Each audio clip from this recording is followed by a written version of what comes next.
ख़ालिस अल्लाह पाक ला कयल अमल ई क़ाबिल क़बूल आहे। दुनिया आख़िरत जी खेती आहे जिते जेको पोखिबो उहो ई लुणबो। हुकूकुल इबाद जी अदायगी लाइ हर मुमकिन कोशिशूं कयूं वञनि। यहूद ऐं निसार इस्लाम जा दुश्मन आहिनि। अहिड़ो इज़हार जमियत लदीज़ सिंध जे अमीर अल्लामा अब्दुल्ला नासिर रहमानी यूसैदाबाद जे महमदी पार्क में 2 ॾींहंनि वारी 35 सालियाना सीरत नबी सल्लल्लाहु अलैहि वसल्लम कॉन्फ्रेंस जे पहिरें ॾींहुं सदारती खुतबे में कयो। हिन चयो त कलाम इलाही ऐं सुन्नत रसूल सल्लल्लाहु अलैहि वसल्लम जे हूंदे मुस्लमाननि खे कंहिं कानून ऐं आइन जी ज़रूरत न आहे। पाकीज़ा ज़िंदगी मोमिन जी मेरास आहे। मरण खां पहिरीं मरण जी तयारी न करणु वॾी बेवकूफ़ी आहे। मज़हब इस्लाम ई दुनिया ते ग़ालिब थियण वारो आहे।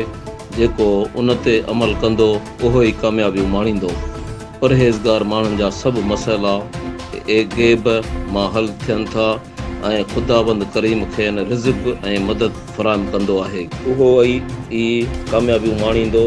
परहेज़गार माण्हुनि जा सभु मसइला गैब मां ई हल थियनि था ऐं ख़ुदाबंद करीम खेनि रिज़्क़ ऐं मदद फ़राहम कंदो रहंदो।